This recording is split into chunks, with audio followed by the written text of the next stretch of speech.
Hello everyone, how's everyone doing this fine Monday evening? It's your boy Ken, and we're going to be talking about probably one of the biggest things that we've tried to cover at the beginning. This really should have been covered as a basic introduction to pressure. However, in doing so, I don't feel like I gave it the sufficient amount to breathe, especially since on this channel, one of the things that we cover is high-level strategy. And this is actually something that really benefits a lot from that. So today, I'm going to be teaching you how to use your rhythm to actually control what your opponent is about to do. And it's going to basically be pretty fun. It's funny. I actually asked T if he wanted to volunteer for this one. I need somebody with really competent defense. But yeah, we're going to talk about rhythm today. And the characters that we're going to do this. Do I want to cover Goku Black today? Because Goku Black is really good at this, but I want to hit you with Goku Black. We'll do this. So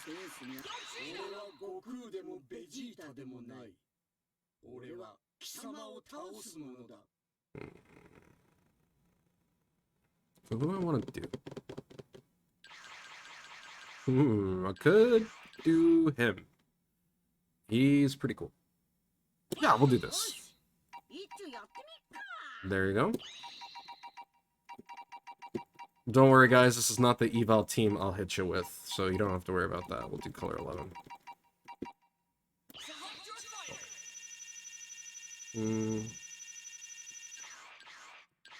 We're gonna do Go Tanks. We're gonna do 21, and we're gonna do Kefla on the other time. There we go. All right, chat.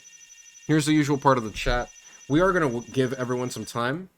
We're gonna give everyone some time to come in, but while we're doing that, chat, those of you who are here get a special bonus. What is gonna be our stage today? West City. Okay, I have one for West City. Do I hear two? Wasteland. Okay.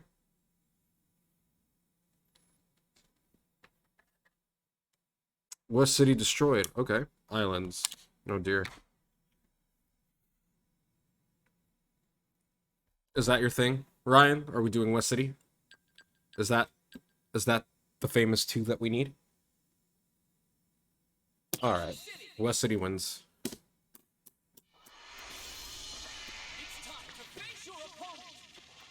West City is nice, light, and bright. I enjoy it.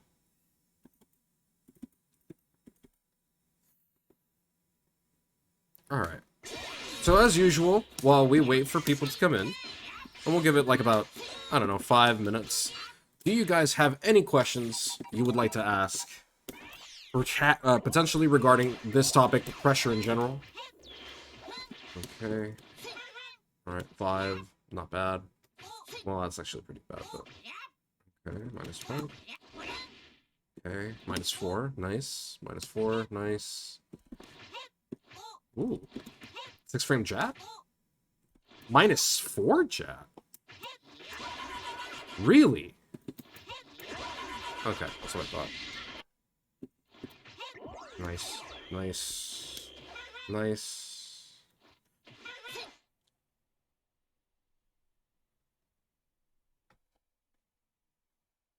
No, you die. Okay. Rhythm was the last thing I wanted to try working on, so I think you'll get most of what I want as we go. It should not be the last thing you should work on. It is literally the first thing you should work on. If I recall correctly about your particular style of play, your weaknesses revolve specifically around neutral. Oh, I see. Oh, I see. It revolves around neutral and rhythm, and I think if you get those two down, you're going to be in a much stronger place, I think. Alright. So, yeah. The Gogeta thing. There we go. -4. 15 frames. Not bad. That's pretty good. Okay. Shoulders 10 frames. That's pretty good. Yeet.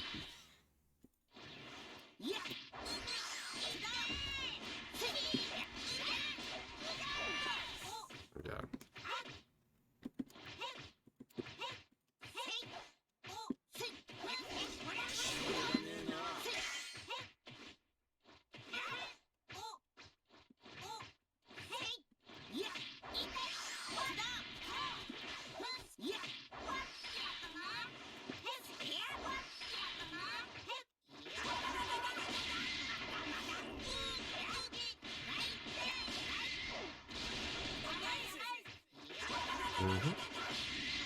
Very nice. I kind of like base Q's pressure. It's kind of reminds me of like any generic Goku, but the grab is really fun to hit.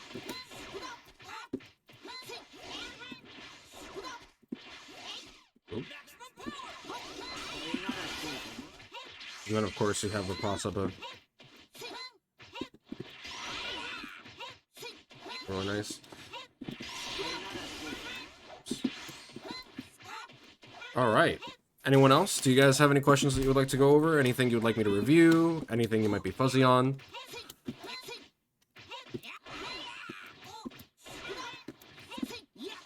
Oh, really? Oh, I see. If you delay it. That's pretty sick, actually. 24 frames! Really?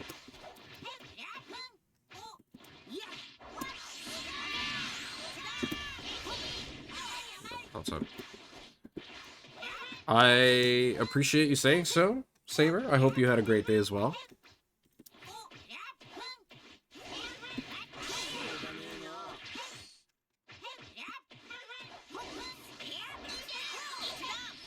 Yeah.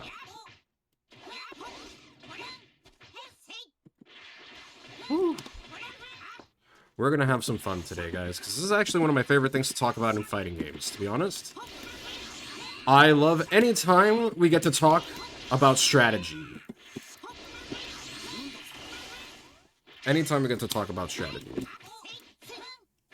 Alright. Well, we're going to get started. So today's topic is going to be one that I have touched on multiple times in the past. We've talked about this before, and you guys have heard me say it a lot, especially when critiquing your pressure and rematch evaluations.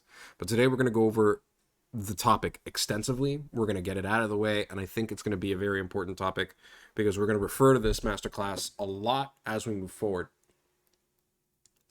But today we're going to talk about high-level rhythm. Now, what does rhythm mean? We're going to define rhythm. We're going to go full school on this, all right? Rhythm is effectively the speed at which you block string. Rhythm is the speed at which you hit your buttons. Not similar to, not necessarily dissimilar to music. I like the word rhythm because I feel like it's a lot more precise. I feel like it's a lot more direct in terms of what it is. However, I would say another word for this, or another term you might have heard coining this that a lot of top level players use, would be timing. The timing on your stuff is extremely important. It's not enough to just have a really fucked up setup or a lot of mix-ups. When you are pressuring somebody, regardless of whether or not you're staggering, you need to have good rhythm. But what is good rhythm? Well, before we can even ask questions like that, one of the biggest things that I'm going to ask you, chat, is what is your goal whenever you get someone on block?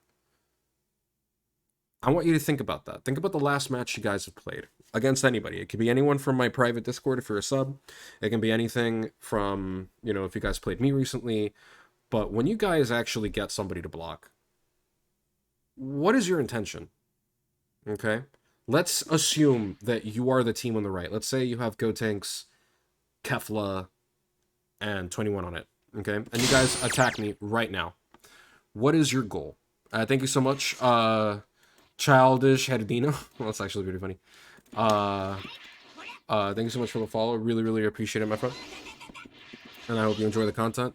But I want you guys to think about this. Seriously. Pretend you're Gotenks right now. And pretend that we're playing neutral. Boom, boom, boom. Now you got me down. Okay? What's your goal?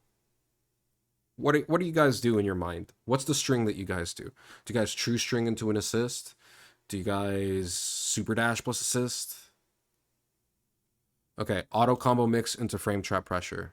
All right. I want them to get antsy enough so that they hit a button so I can blow them up for it. Okay. So you want them to get antsy. Okay. True string into an assist. Respect. Okay. Cool. Cool. Now here's my question. Why? Because you're assuming a lot, right? You're assuming that I'm going to get antsy. What if I choose to just block? You see, this type of situation, if you look at it from a certain lens, a lot of people would call this RPS. Okay? A lot of this, like, a lot of people command grab stuff. Like, if I do this, that's RPS. Because you have, you know, I can do that. I can do that. I can do that. I can do that. I can do this. Like, I have so many options, right? And you kind of have to react to all of them. And if you guess wrong, you're going to kind of get hit. So it's sort of like we're playing rock, paper, scissors, right? No. So we've talked about this before, but the reason why I don't like the term RPS is because RPS has an implication attached to it that doesn't necessarily qualify in these particular instances. The biggest thing that I would say disqualifies it as an RPS is you are in control. You see, RPS implies equality. So RPS implies that all things equal, okay, you're going to pick an option, your opponent's going to pick an option, and either you win or you lose, or you draw. Okay? Those are your options. Nice. Rock, paper, scissors. Now, of course, there are some things that do affect how truly equal it is. One of the biggest things that can affect that would be people's decision making, whether or not you chose an option. Like, it's hard for a human being, especially with a brain, to be truly random. Now, that's cool. But what if, instead of looking at basically pressure as an RPS, unless it's a mix-up, why don't we look at it like a conversation? The speed in which you do something, the timing of it, can say a lot. So let's say, go tanks, okay? I'm actually going to be careful for this. Let's say, okay, for the sake of argument,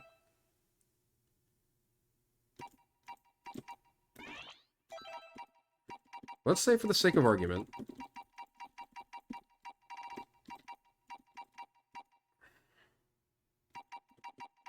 that we get put under pressure by Kefla. And Kefla decides to do...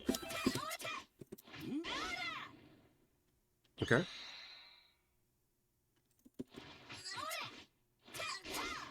So this small string is a stagger string. I staggered back into 5L, and I also did 5S. A little bit weird. The timing is a little bit off. But here's something that you could check for, okay? You see, when you do something, especially when you stagger or when you 5S, you incentivize your opponent to actually do something. So let's say I do a true string, okay? And my opponent does nothing. Let's assume, just so that way we make sure I'm doing a true string. What if I do this? Oh, not that. That was a mistake. What if I do this? That was a complete true string, okay? You guys know this. You guys have seen this. That is a total true string. If they try to jump, the bot is not even going to register the jump, honestly. Oops. The bot's not even going to register the jump. I have to leave a gap for her to even try to jump. But let's say that your opponent likes to jump every time you do this. Press 1 if you're guilty of that. Press 1 if, when you see a 5S, you like to jump a lot. I want to see some ones in the chat. Let's see who's honest. Okay, why? Why do you guys like to jump when you guys see a key blast? Wow, that's a lot of you. So why would you guys basically do what the bot does if I do this?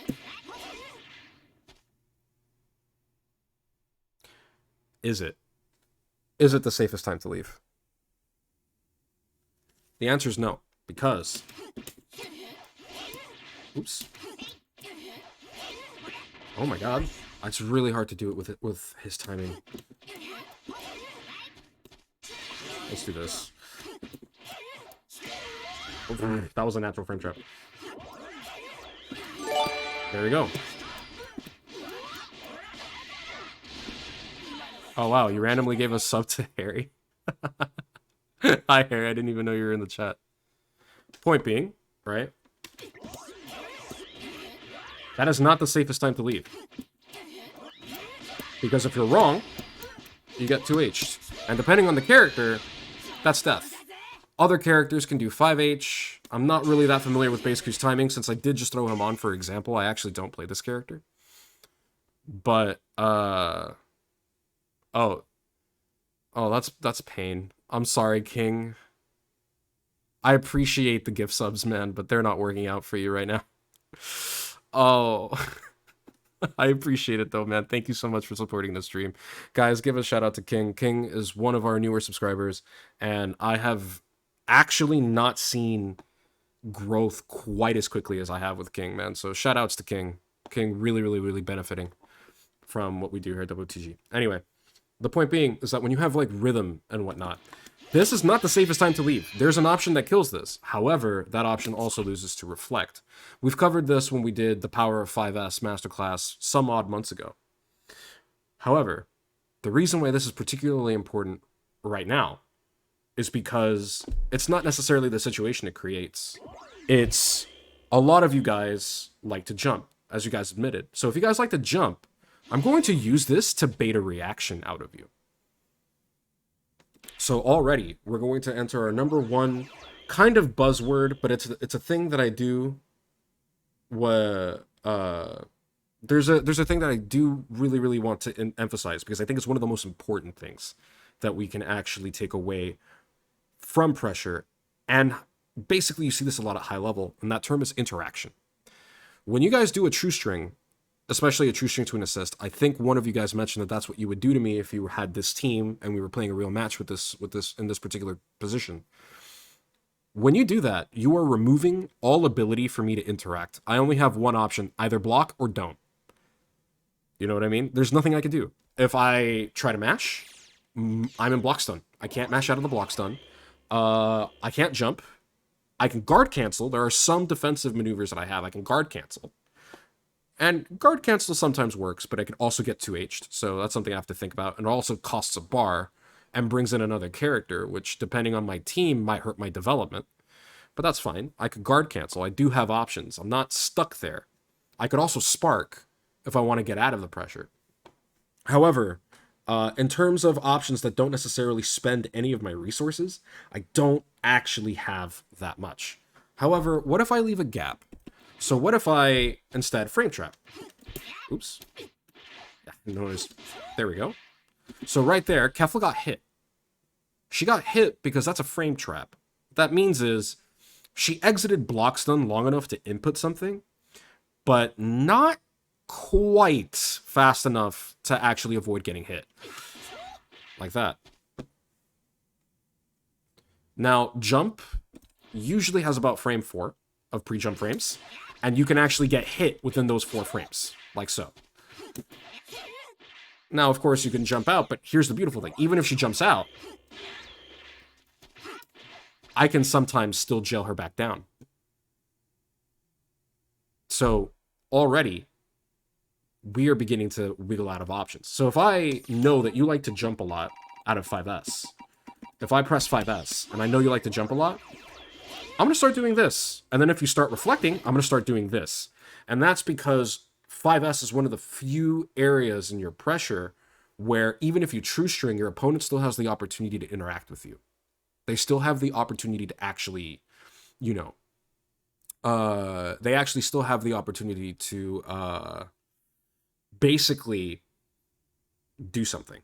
You have another option besides guard cancel. You have reflect, you have super dash, you have a lot of options, and I can bait that. Now, let's face it, most of you guys are already familiar with the concept of interaction, right? You don't want your opponent to mash, you don't want your opponent to reflect, you want your opponent to hold something, okay? But here's the thing that happens a lot at high level. When you're at high level, your opponent's usually going to have really good reflexes. And 50-50s are cool, but 50-50s are expensive. They usually require an assist. They usually require some form, usually a high blocks an assist too. So if that assist is wasted and whatnot, you're not going to be able to 50-50 very much. You could theoretically just do, you know, that. However, you know, some characters don't have a low 2L. So this becomes slightly more reactable. Now, I would argue that, it's still a mix, it's still good, especially if you're in the corner. But here's the thing, most assists don't jail the super dash. And a lot of characters don't jail the super dash. So unless they have something that frame traps or allows the super dash to frame trap and counter hit 2H basically, this is kind of risky. And it's not even guaranteed, because even if it's something like that, your opponent can still probably reflect basically the assist and the super dash. So at some point, you basically have to spend a lot of cash, a lot of resources, just to prevent your opponent from interacting. And sometimes that's a good thing, but other times, maybe you don't want to spend all that. Maybe that's a little expensive. So when you pressure, your goal is usually to incite a reaction out of your opponent. And when you incite a reaction out of your opponent, you don't really need to mix anymore. See, I could do that, and let's pretend that true string. But I could also do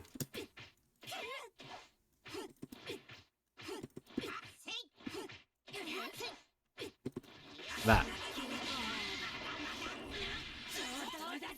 So what exactly did I do? Most of you will correctly identify this. This is stagger pressure. Basic stagger pressure. There was nothing particularly unusual about what I did. Thank you so much, Isaiah the Great 2008. Oh, that's a pretty sick rhyme. I like it when your tags rhyme, guys. It actually kind of makes it fun to say, even though it is basically a 50-50. But right here, this very, very important, because I'm taking my opponent's ability to interact. So here's the thing, they could interact with me, but depending on what they decide to do, I'm in control. It is actually not safe for my opponent to interact. So you might be wondering, okay, well, I want to do this, but my opponent doesn't respect. And then you often hear me say in response to that, okay, well then kill them for that.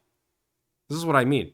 A lot of you guys may not realize this is a lot safer than you think. Being able to do this, even on a -11 button, like that. Maybe -11 is a bit much. But if you do something like that and threaten the frame trap, the timing can get a little bit weird. However, you're a lot safer than you think you are. Now, you might be wondering, wait, how do you know I'm safe? They can mash. Well, a couple things you have to know, okay? And this is one of the biggest misconceptions that I think separates high level from mid-level DBFZ. When you lab at mid-level DBFZ, you're treating your opponent like they're a machine. You're trying to limit their options, and you're thinking that every single person is going to play robotically. I can tell you from personal experience, as well as talking to high-level players, talking to Yasha, talking to Kasuga, I can tell you with great confidence, people get hit by dumb shit all the time, because people are not perfect. It doesn't matter how top level you are. People make decisions, and people are very rarely going to be frame perfect. They're not sitting here counting the frames. If they know a specific OS, they might employ that OS, but those OSs can be targeted. There are ways around them, and one of the most important tenets that I've learned, especially after studying high-level play for so long, everyone cracks, even Goichi. You will see Goichi get hit by frame traps. You will see Goichi get thrown by DR. You will see Goichi get hit by 6M. Now, it's rare. Don't get me wrong. He has exceptional defense. However, you are safer than you think you are. And there are a lot of times where I have seen Goichi try to escape or wiggle out of pressure and die for it. There are a lot of times where I've seen him fuzzy jump and then it gets frame trapped by a character's 5M. There are a lot of situations in which they would make decisions almost very similarly to you guys, where you guys would make a very similar decision. They're not that different, because at the end of the day, a fighting game is not between two machines, it's between two human beings. And those human beings are going to try to do the same thing that you're trying to do. And they want to stop you from doing what you want to do. You can use that to your advantage. So rule number one, when or basically the number one thing to remember when you're actually learning rhythm, especially with pressure, is you have to remember your opponent's human. Your opponent is human. They are going to get tripped up. And when you don't have resources, or even when you do have resources but you would rather save them, this sort of pressure, while riskier, is cheaper. And not only is it cheaper, it usually comes with a higher reward because you don't want to get hit by a medium from this fella. And him doing something like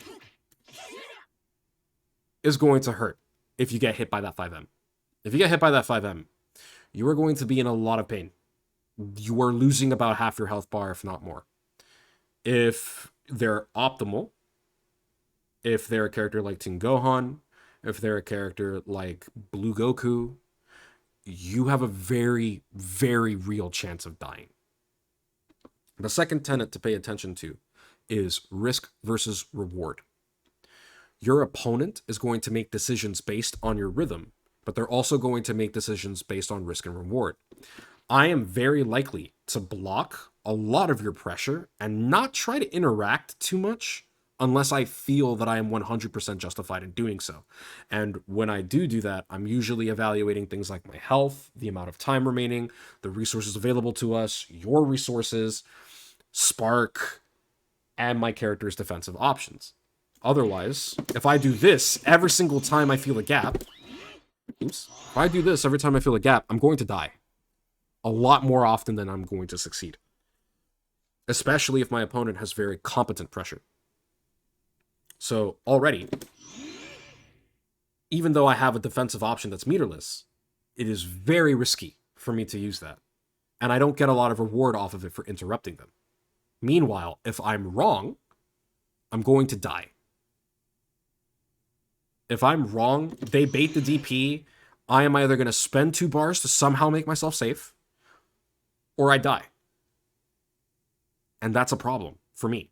So instead of risking the DP every single time, if my opponent is sufficiently hard to read, it's much safer to just block.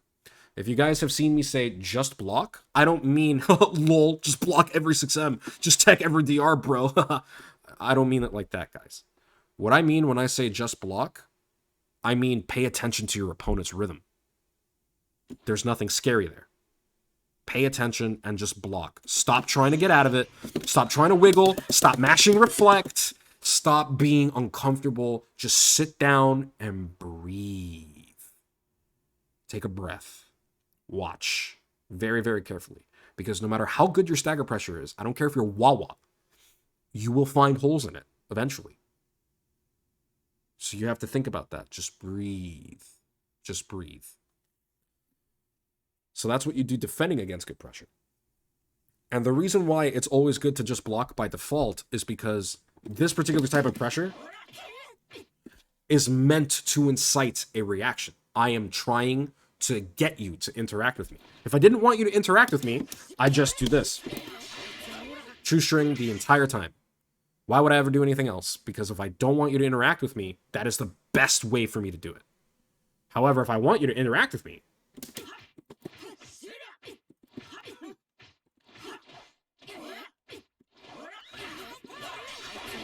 that's how we do it. So right there, I'm inviting you to mash. But I guarantee you, press 1 in the chat if you've been in a ring match evaluation, and then you got hit not by a frame trap, but by a reset.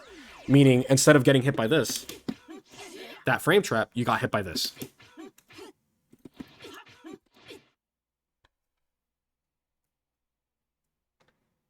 Yep. Well, the reason why that happened right there, my friends, is because you bit into their rhythm. You thought that it was your turn and that you were capable of doing something, but you came to that decision too late because their rhythm was really ambiguous, which brings me to the third most important tenet. No matter what your goal is on block, whether it's to open up your opponent with a mix-up, or whether it's to make a mix-up a little bit more difficult to react to, or whether or not it's to fuck with your opponent, or whether or not you're trying to bait a reaction from your opponent, like if your opponent has a habit that you want to target, it doesn't matter. You need to be ambiguous. You need to make something look like something else. You need to make a frame trap look like a reset, and you need to make a reset look like a frame trap. By reset, guys, what I mean by that, for those of you that are new here and this is your first time hearing these terms, a reset basically comes, or what I mean when I say a pressure reset in Dragon Ball, the thing you need to know about your block strings is they can only flow in one direction. Light, medium, heavy. I can only do that. I cannot do this. Medium, medium, back to light. That is a very mashable gap. I can die for that. I can get hit here. What I'm doing right now is a reset. I keep going back to 5L. And if you make that hard to deal with, basically what you're doing is you're taking a risk, or what seems like a risk, but you're basically telling your opponent, hey, mash, do something. Do something. How many times in a row does your opponent need to do this to you for you to mash?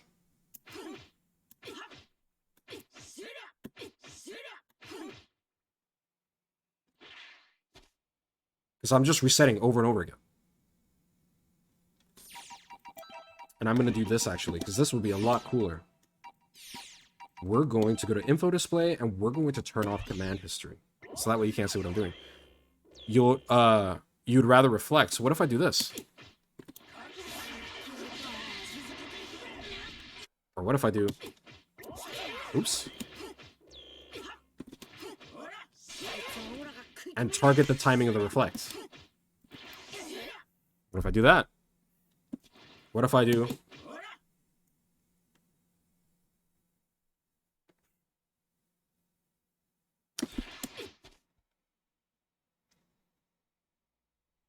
I'm not baiting a call out, but what I'm doing... I guess the kids would call conditioning. But the thing that people don't tell you about this game is that conditioning is a little bit of a misconception. One of the biggest misconceptions I've ever heard anybody say about this game is that conditioning does not work in short sets. Conditioning only works in long sets. No. Your opponent brings their own conditioning. Your job is to find out what it is.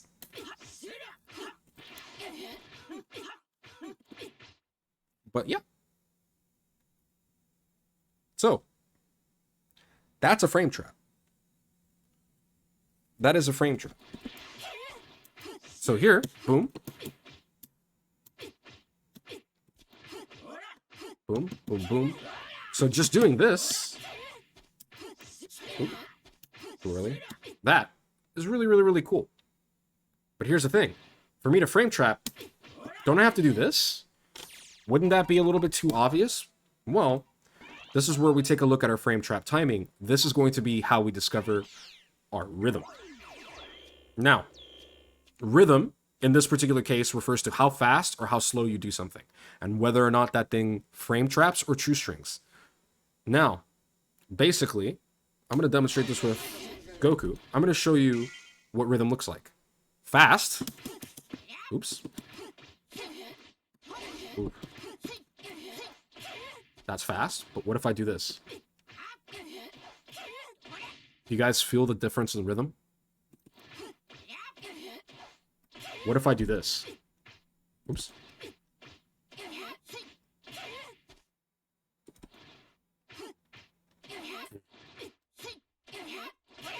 Oops. One more time, guys. I'm going to do something a little bit simple. Fast. That's all true string. Do you guys feel the difference in rhythm now? How about this?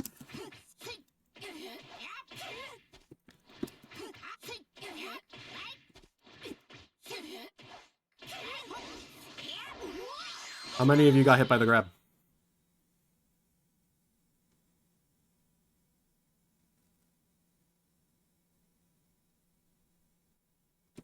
Let's do this.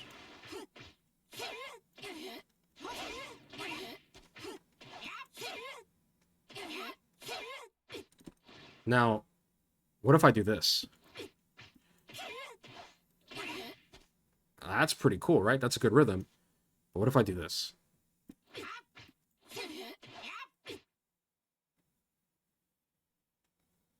Didn't that feel the same? Press 1 in the chat if that 5L felt like it had the same timing as your 5H. And press 1 in the chat if you would not have mashed that 5H. Or you would not have mashed that 5L, sorry.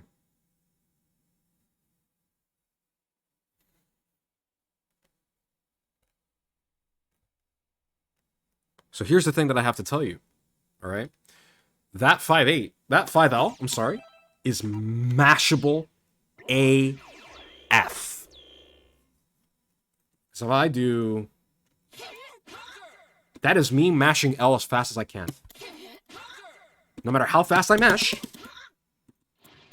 I'm always going to get hit. But what if I do this?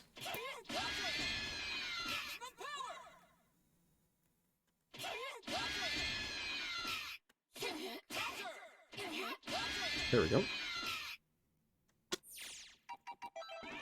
You see how that 5H and 5L have very, very similar timings?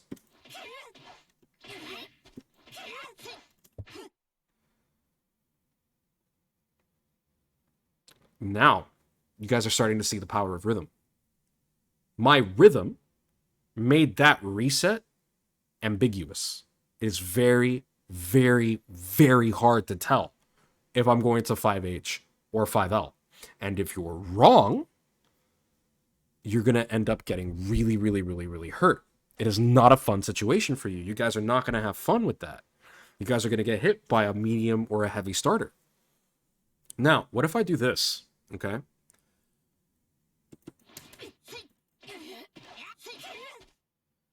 How many of you thought I was going to 5H?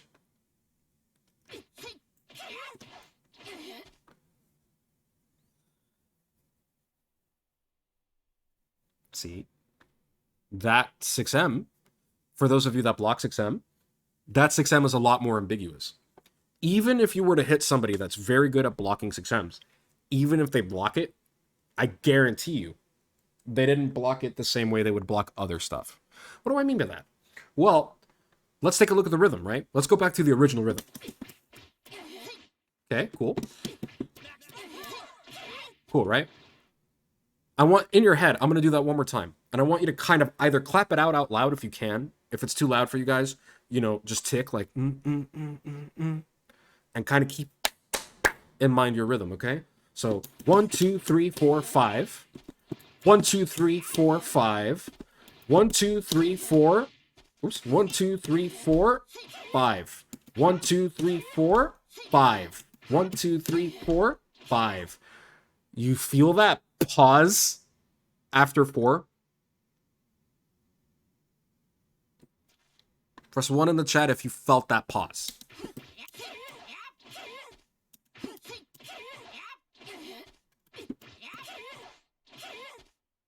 See the problem?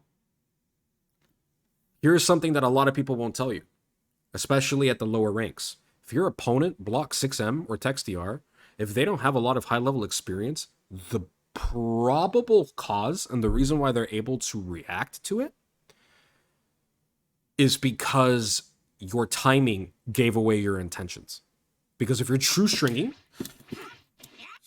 that gap is very obvious now. It is very easy to tell that you are going to try something. This is what got us through Season 1 and Season 2, because in Season 1 and Season 2, you didn't have 5LDR. If you were to Dragon Rush somebody, you would actually basically be hard resetting. So you would see this a lot. And you feel that long, that really, really, really long gap. You feel that really, really long gap. It was easier to tech back in the day. Now,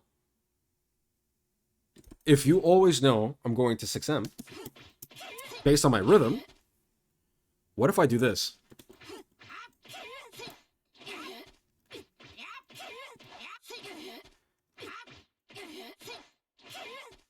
Now everything has the same tempo. 1, 2, 3, 4, 5. Instead of 1, 2, 3, 4, 5. 1, 2, 3, 4, 5. Now it's 1, 2, 3, 4, 5. But that 5 can be a frame trap, it could be a reset, or it could be 6M. So now you have basically put pressure on your opponent. I'm not saying that you doing that means that you're going to land every 6M. That's absurd. You're not going to land every single 6M. But what it does mean is that your opponent who's blocking all your 6Ms now actually has to straight up react to the 6M. They can't just bullshit the rhythm. They can't just be like, oh, okay, well, yeah, something's coming. I'm just going to stand block. Now they actually have to lean forward in their seat and be like, okay, oh, there it is. And because they're paying so much more attention to this, that's when Kefla does this. And that's when you see the 6H and you hear counter. And the reason why they got counter hit on the 6H is because they teched. Because they thought a DR was coming. Because DR and Kefla's 6H have a very similar timing. They have a similar rhythm. And because they have a similar rhythm, it makes it easy for them to be wrong. Because they're relying too heavily on their instincts. And they're not paying close enough attention to you. That's why high-level defense requires you to focus on your opponent. That's why I often tell you, pay very close attention to your opponent. It's because that is the only way you're going to block somebody that pressures like Kasuga, or pressures like Yasha, or pressures like Star especially, or pressures even like me. The reason why you have to pay attention to us is because our rhythm is going to tell you a lot, and it's going to force you to be on your toes. You cannot get lazy blocking against us.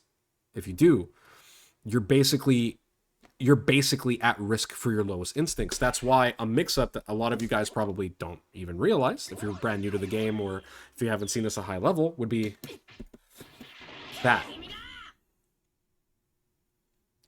So why does this work at high level?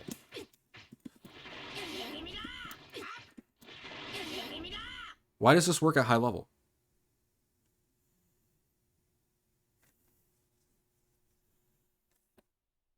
I mean, this seems like crazy, right? Like that's 2Hable.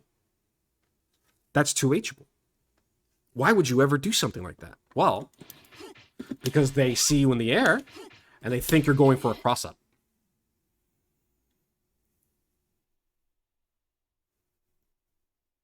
This, is the same side mix-up. Oh god, hi Kasuga, how's it going? Yeah, because fuck base coups who do this, by the way. If you do this as base coup, you're evil. That's evil. Basically, what that is in this game, situations happen too fast for your brain to consciously process. So if you build the muscle memory, you're going to be able to basically react to things very easily. And the problem with that is that at high level, your opponent knows this. Your opponent knows that you're going to block every cross-up. Which means, are you going to block every same side? Because a lot of high-level players get hit by that. You will see Goichi get hit by that. You will see Goichi hit people with that. And the reason why... And you can be -1 if you do it right. Yeah. Yeah. Yeah. And he could use it once again. Yeah, he can do that. And then call an assist, and then actually cross you up, or that, something like that. Yeah, it can get really, really out of hand very quickly. The point being, though, is your instincts can easily be tricked. There's a great video, I think, from Core Gaming that talks about System 1 and System 2. I'm not going to get into that technical jargon, but basically, your reactions can be used against you. Oh, 236H. Oh, that's evil. Oh, yeah. Oh, yeah, that's tough. Oh, I don't have bar. I'm dead. Oh, you're I don't know. I don't know what I'm doing. Yeah. Regardless. Yeah, I don't play this character, man. He's just on my team for... I actually have never touched this character in my life. But, Yeah. Anyway, the point being is that with rhythm, you are forcing your opponent to pay closer attention to you. And the closer they pay attention to you, the less obvious the things that you're going to do become. Remember, your number one goal in pressure is to be ambiguous. It's super, super important is to be ambiguous. And the best way you can do that is by alternating your rhythm. Now, something that I've actually seen happen at a lot of high level is you don't want to use the same rhythm over and over again. You don't always want a true string, but you do want a true string sometimes. And you don't always want to heavily delay your frame traps. It depends on your opponent. Because now, here comes the obvious question. How do you know when to do what? That is the question that even before I started WTG, I have gotten so often. I get so often, what do I do and when do I do it? When do I want a true string and when do I want to do this? And I can give you a basic answer, but the truth is, and this is the hard part, and a lot of you guys don't want to accept this, there is no right answer. The truth is, I can't tell you, because every single person you're ever going to fight is different. They're going to respond to different things. Not every single person is going to respond to the same rhythm, to the same stimuli, which is why it's very important for you to actually practice and to actually get used to the timings that people want to do. No, you're not gambling. You're not gambling. What I'm saying is your rhythm is going to be unique to you. And you need to learn how to use the rhythm that you personally develop, the timings that you develop, the strings that you develop. You want to use those to your advantage. Now, you could take some ideas. Like, for example, with Kefla, I do, I call it the Kasuga thing because I think he's like the only Kefla that does it consistently. But, like, Kasuga likes to do this. And you would be surprised how many people I see get hit by that. Because the whole idea is that she can also do... Oop, I don't have bar.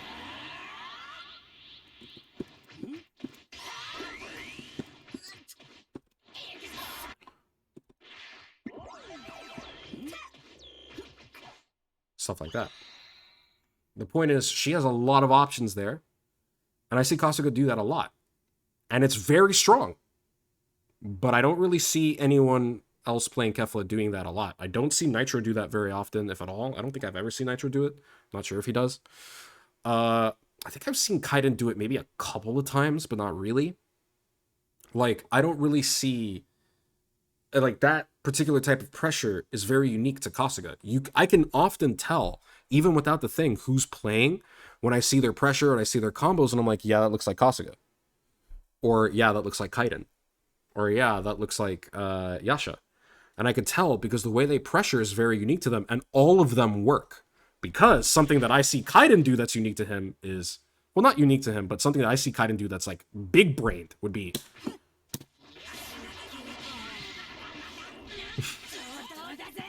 Because I've seen this before.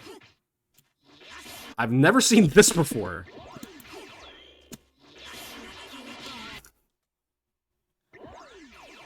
That walk forward is really tricky. It's really tricky. You know, something that I do, if my opponent, like, I do this to T. I do this when I'm about to show you guys something. And I understand that a lot of you guys see me as a bit of a teacher here. This is going to be the one thing that I do with a content warning. Do not try this at home. All right? This is very dangerous. This is very, very risky. And if you're not 100% comfortable with your stagger pressure and you're not used to paying attention to your opponent, you are going to get hit. All right? I have yet to get hit for this, but I wouldn't want to push my luck, and I wouldn't do it against somebody that is very eager to disrespect, and I wouldn't do this against somebody that is very, very easy. I do this against an opponent that I know likes to push the reactions, meaning they're like, oh, I'm just going to block here. I'm not even going to mash. I'm just going to let you see that you can't open me up. And what I do is this. You ready, chat?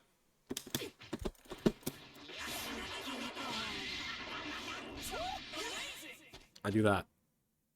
And the success rate is shockingly high.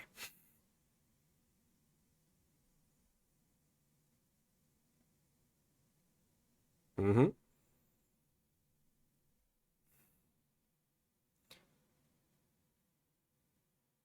I don't do this at home.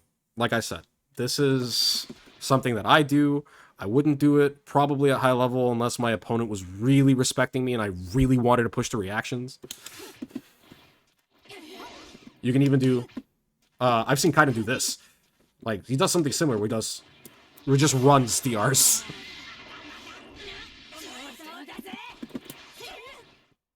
It's hilarious when it works, Akano, but you should not be doing this. I've seen your pressure. You should not be doing this. No one here should be doing this. I am using this for demonstrative purposes only. Okay? This is very important to understand. I don't want to see this in my ring match evals. I will call you out for it because there is a lot of stuff out play here to be able to do. Like, it looks crackhead. It really does. I understand that. But this is super situational, and you guys probably are not experienced enough to understand which situations this would be useful for. It's not a call out. You see, already we're starting to have problems. And yes, you can mash, but what if I do this?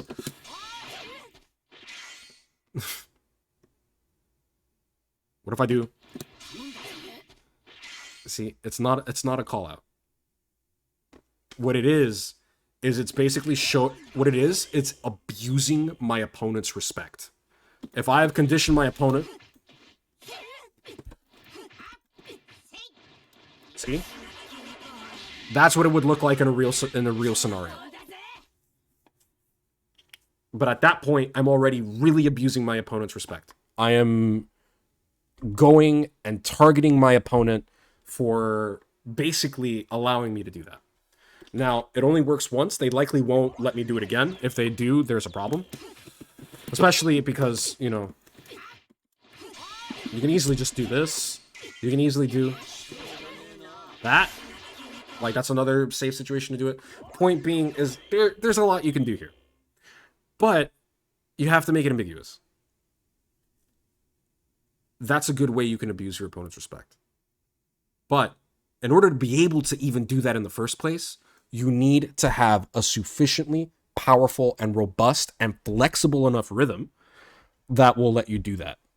And that, my friends, is what's going to basically it's going to coast you. That's basically what's going to get you from point A to point B. It's going to be your rhythm. I can't do this doing this all the time. Like, no sane person in the world, no matter what level you're in, even if you're a beginner, if you stay here after this, you're crazy. Like, if you let me do, like, maybe the dash reset, maybe you'll let me get away with. But the double dash reset after a true string, if you let me get away with that, you're very silly. I love you, but you're very silly. However, if I do...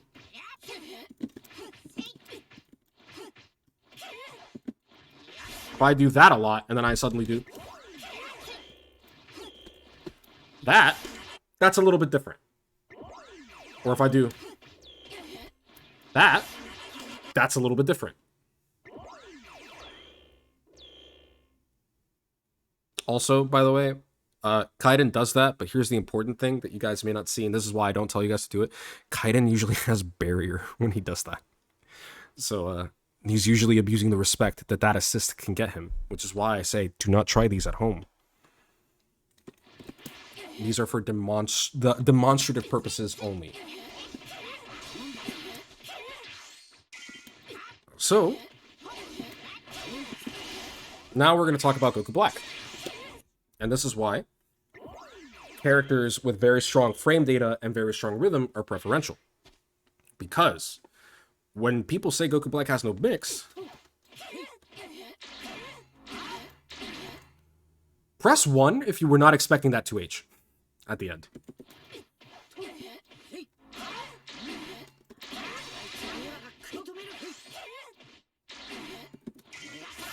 Press 1 if you were not expecting that BR. But we're instead expecting the 5S or the 2H.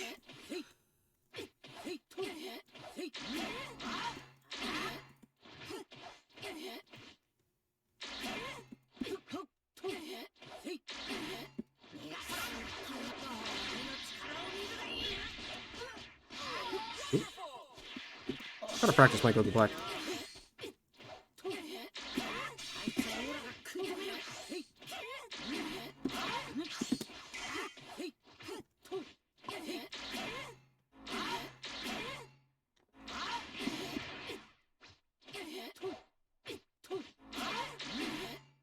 The XI special. This right here is really, really, really, really powerful. But the reason why it's powerful is because it makes your stagger pressure a lot more ambiguous. It buys respect, which in turn makes everything a little bit more ambiguous.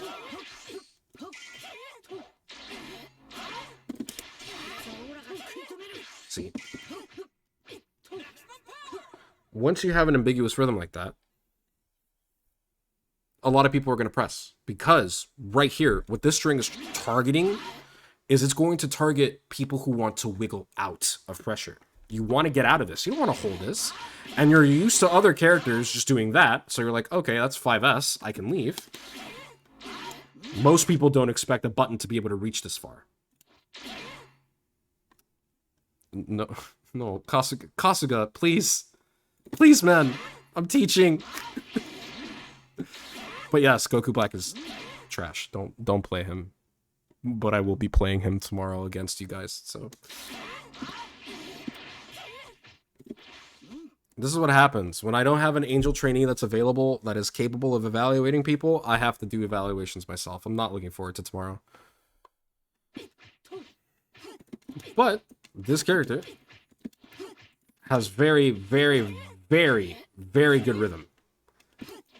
He just has no threat, but that's a different conversation. The point being is that by altering your threat, you're going to provoke different responses out of your opponent. Now,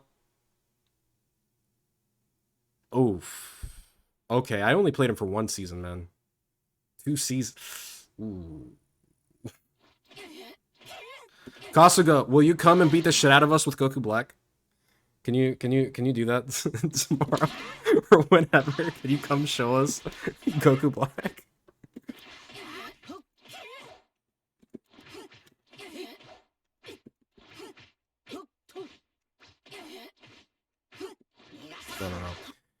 I don't know. Point being is that alternating your timing is super, super, super, super, super, super, super important.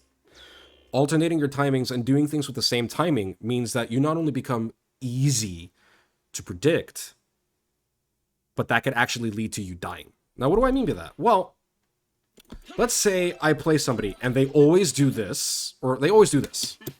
Always 5 LDR. Let's just say they dash up 5... Fuck.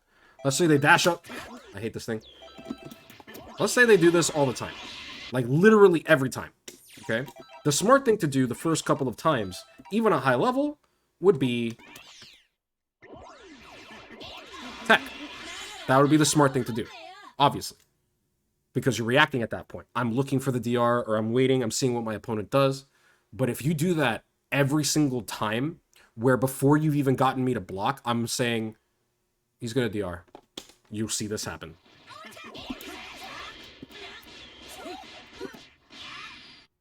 Now, you won't see that very often at the highest level, because generally people at the highest level are sufficiently ambiguous, but I do see callouts a lot at the highest level when they're doing one option over and over and over and over again. You become very vulnerable.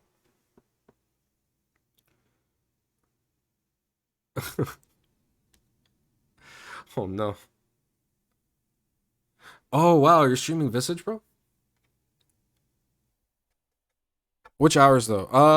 I don't know, man. You can come by whenever you're free. I'm just doing ring match evaluations tomorrow. But if you have a moment, you guys can pop in. You're good. Oh. Oh no. Oh no. Let him post his scream and streams. Yeah, of course. Let him post it. Why do you assume like Kasuga needs permission to do anything? Kasuga can do what he wants. If he doesn't post his stream, I will. Like, I got him. He's my boy. Not only that, I think the Hakaishin should have the access to go ahead and put up stream shilling. So his role should let him do that. Oh, what happened to my stream? Oh no. No.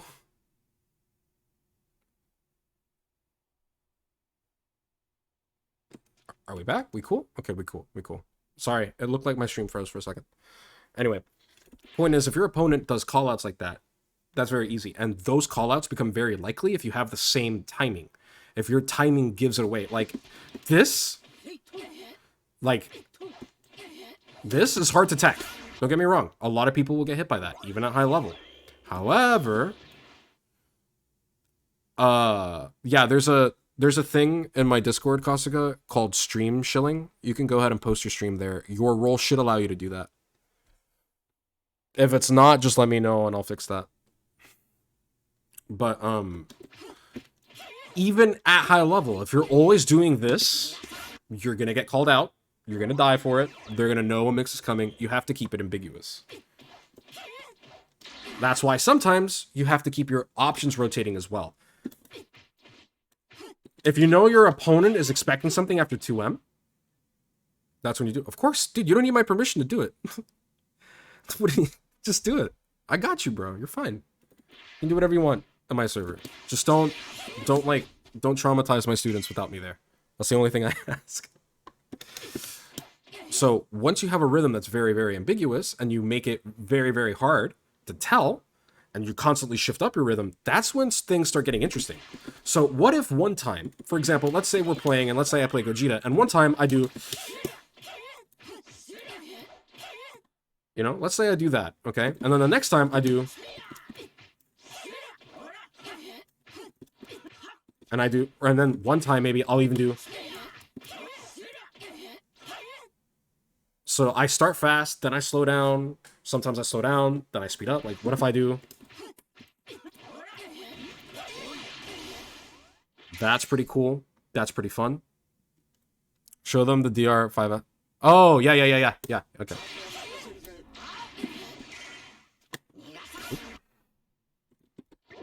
See if I can actually get the spacing for it. There you go. That's fun. That's my car. That's my car DR. This is actually really, really cool. No mix.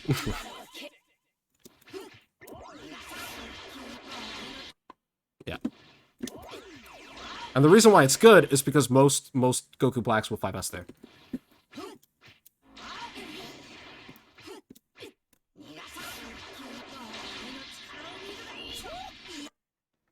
Which is mean. But, yeah. So, Goku, like, Gogeta, like, right here, if one of the things that you'll see at high level, you'll actually see half of a true string. You'll see this. But notice that heavy delay on the 2M? You'll see stuff like that a lot, because that 2M delay is the signal that something's coming. So your opponent instantly tenses and gets ready, and then suddenly it's a frame trap. Next time, if they do... Like, if I do... I can do... if I do... Oops. Like that, I can do... You know, or you can do... Stuff like that. And it makes it ambiguous. And because it's ambiguous, that means you can start resetting there. If you want to be really mean...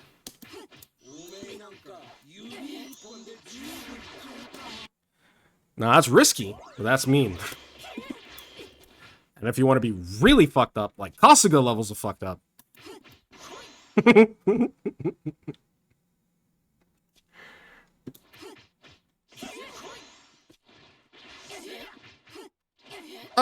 No, there isn't.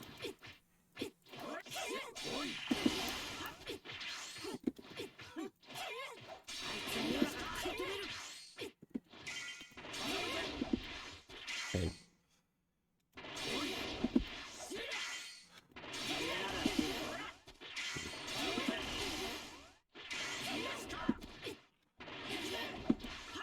Pain. There we go. Could the same be done with hit? Of course.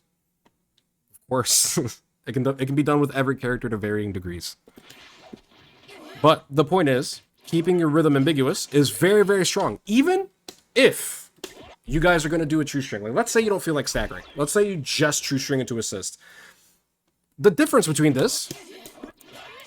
maybe not that, because Goku Black's 5H sucks. I'm sorry.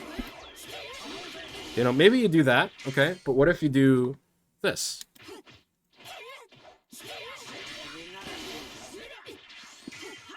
Because then you'll start doing, you know, maybe you'll do...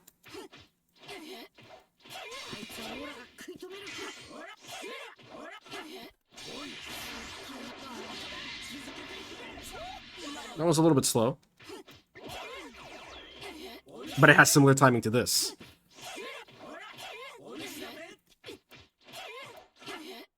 Oops.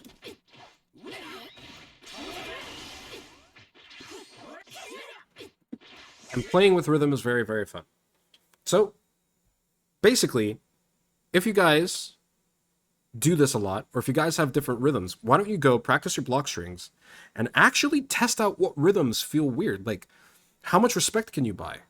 Just look at it. Like, I've developed the instinct where I can look at something and can be like, yeah, that's tricky. I don't think anybody would mash there. I have the experience to do that. But for you guys, the only way to do this and the only way to develop your rhythm is to play, but to develop the comfort level as well to experiment. So, for those of you that are new and you're not comfortable staggering, you're not comfortable resetting your strings, just do your normal block string, but maybe change it up every now and again. Maybe instead of always doing, you know, maybe you could do something like that, you know, or something like that, or... and then start mixing it in, like... and then start mixing it up. Like that. Or, oh, that was a frame trap, or... that! See, like, oh, can I make that ambiguous? And then from there, it starts building. So there, you go like, what if I do this?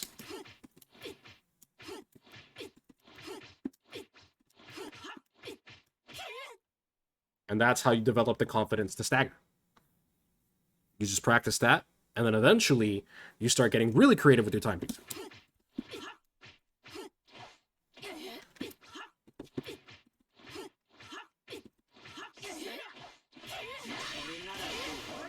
And then, you start getting creative with your mix-ups.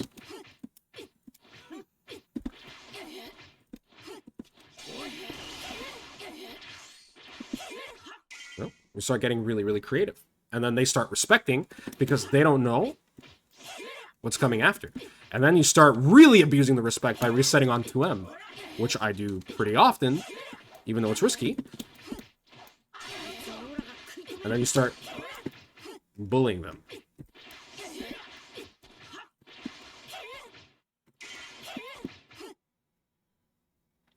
And that's essentially how you start building it. So one more time to track that thing. First things first, if you guys are new, do your normal block strings, but play with the rhythm. Do it fast sometimes. Do it slow the other times. Sometimes start fast. Go slow. Other times. Sometimes you want to... and then don't forget to mix.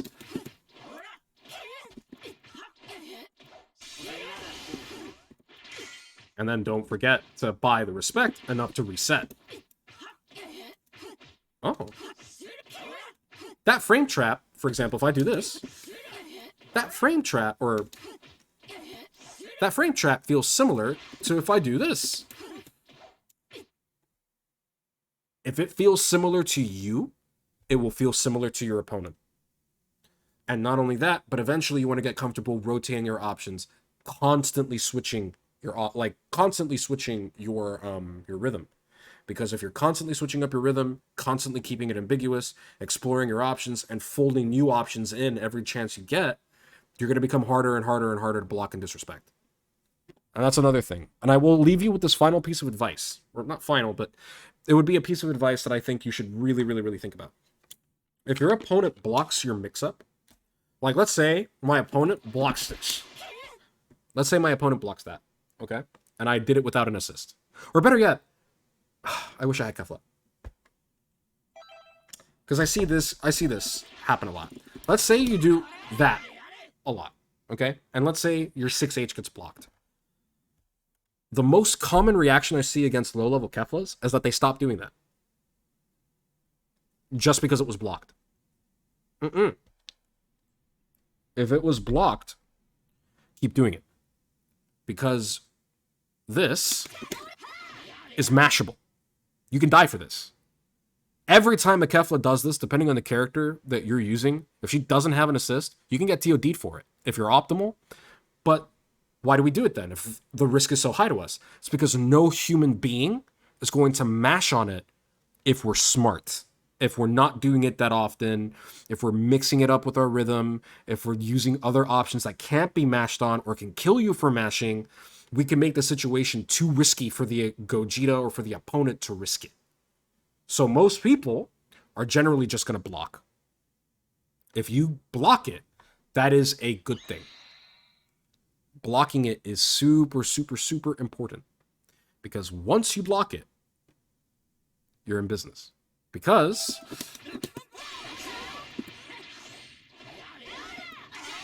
just keep going. Just fuck with their reactions. If they can block it once, can they block it a second time? If you have enough respect, can they block it a third time? Can you start getting really crazy with it? Can you start pushing their respect? Can you make them want to mash? Because then eventually they're so preoccupied with dealing with that they forget you can just that.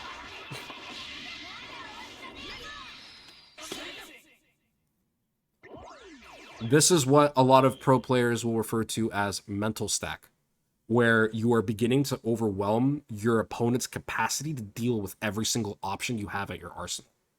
And then when you compound that mental stack by creating ambiguous rhythms where sometimes it's safe, sometimes it's not, you can actually overload your opponent defensively. Now, of course, there are defensive players that are still very, very good at dealing with this. Like Mr. Popo's very difficult to crack. Goichi's difficult to attack. Even our very own underrated T is actually rather difficult to crack if you're not used to dealing with that kind of opponent. However, the thing that you have to understand is everyone cracks. If you bang on the door long enough, eventually you will knock it off the hinge. And if you give up, if you stop using certain options, the only time you should stop using an option is if your opponent starts hard calling it out. And by hard calling it out, I mean if they actually do start TODing you because you're doing 6H too much. That is usually a good sign to stop. If they punish you for doing it, stop. Because that means you're not sufficiently ambiguous anymore, and they're feeling a little bit too comfortable calling you out. So, what am I supposed to do? Am I supposed to never 6H again? Well, no, that's when you do.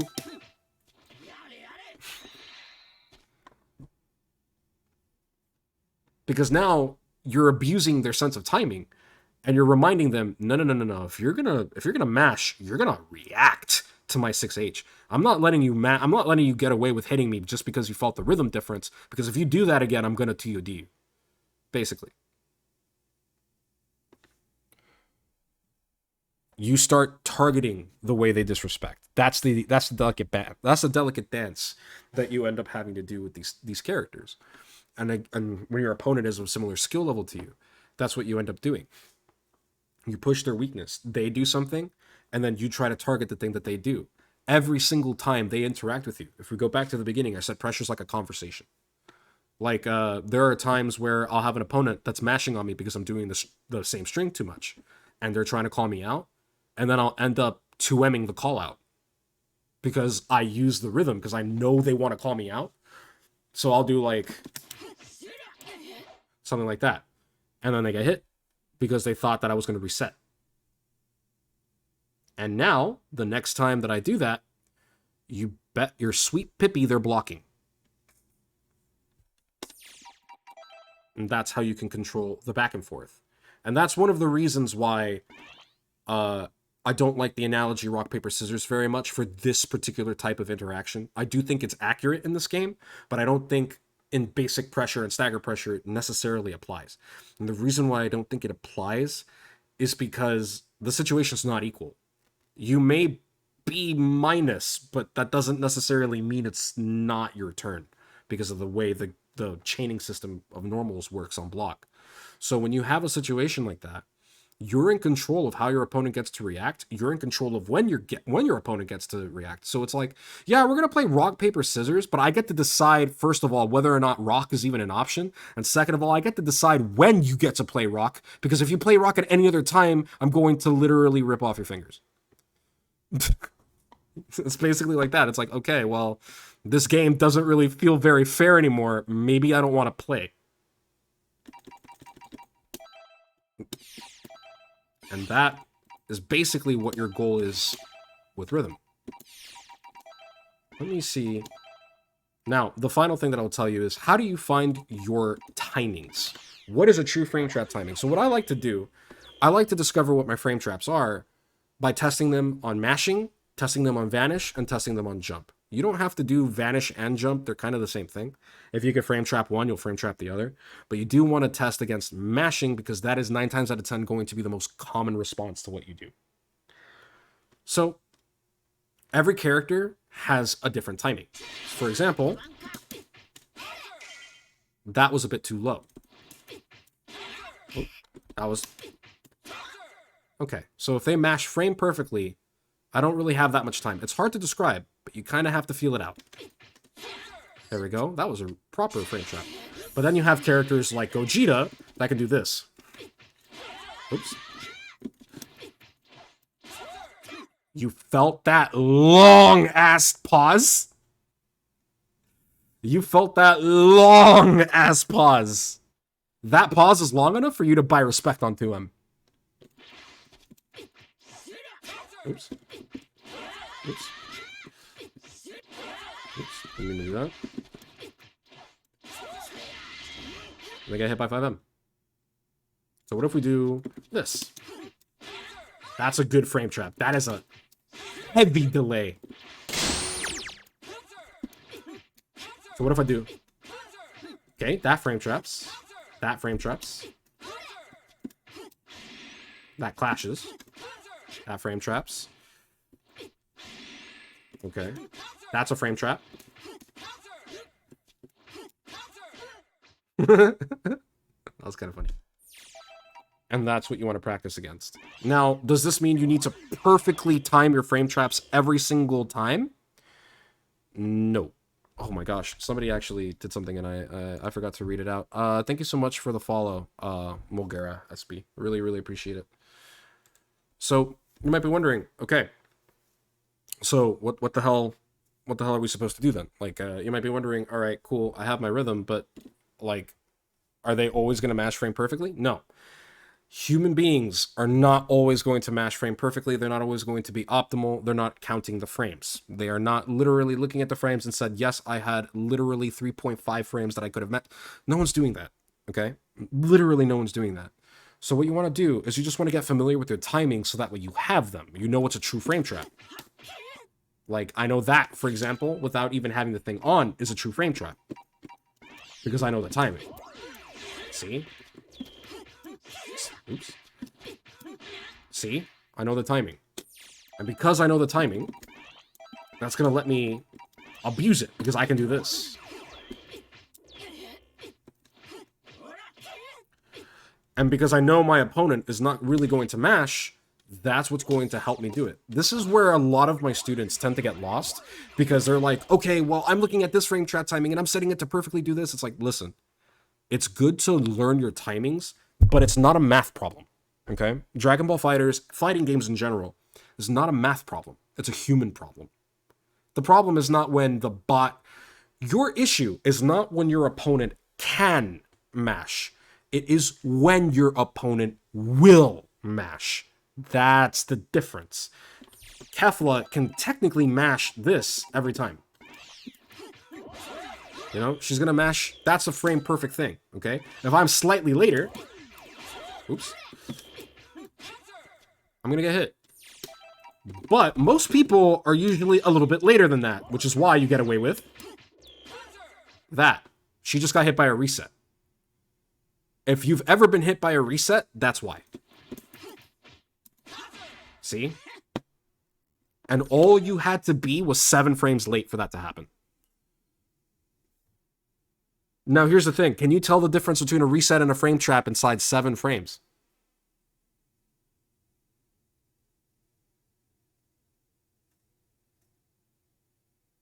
No, no one's doing that.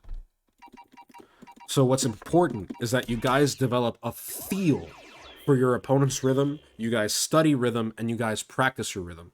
So this is going to be your new homework, guys. We finally moved on from 2L5L. Yay! Now we're going to do some new homework. Okay? The new homework is going to be, in addition to 2L5L, if you guys do frame trap, you will continue your string with different ambiguous rhythms. I want you to get used to that. I want to see this. And I also want to see... And I also want to see...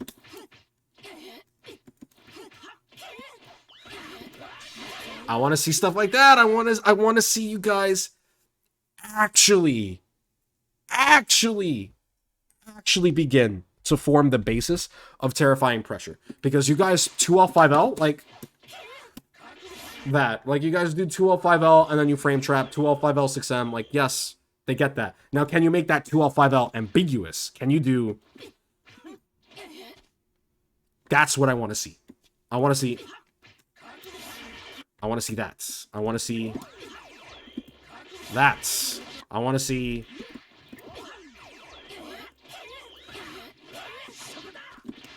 Everything that I just did had the same rhythm. All right? And everything that I just did, if I were blocking that, I would be slightly uncomfortable. I would not be comfortable blocking that. And I want you guys to practice staggering each other. If you guys are in my matchmaking Discord and you're running drills, start doing pressure drills. I want you guys to feel that rhythm. And Kasuga, your homework, my friend, if you are a part of this, if you do evaluations with me sometime, let them feel what your stagger pressure feels like. Even in lag, they'll learn. They'll learn how scary that shit is.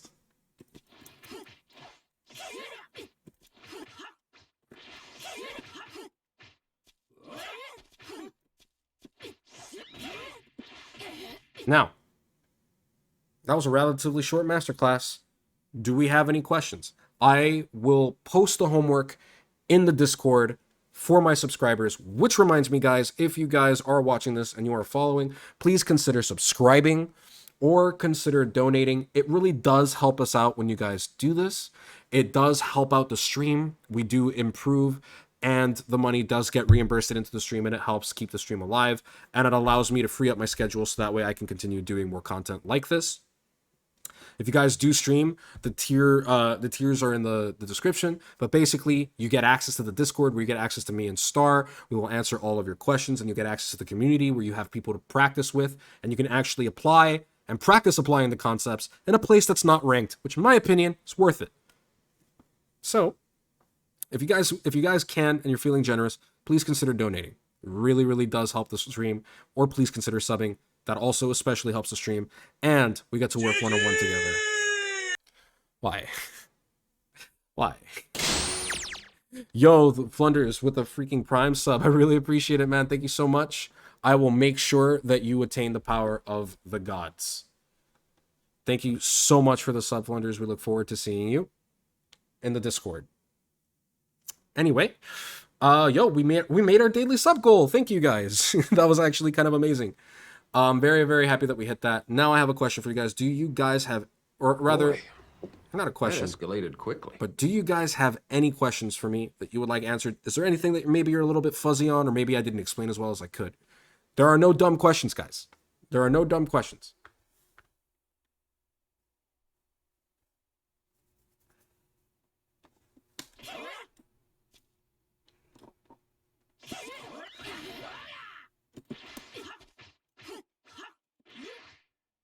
There are no dumb questions here, guys. If you guys have any questions that you would like, I'm sure you guys can ask me any question you'd like related to this masterclass, and I will 100% answer it before we go into a high-level example and sign off for the evening.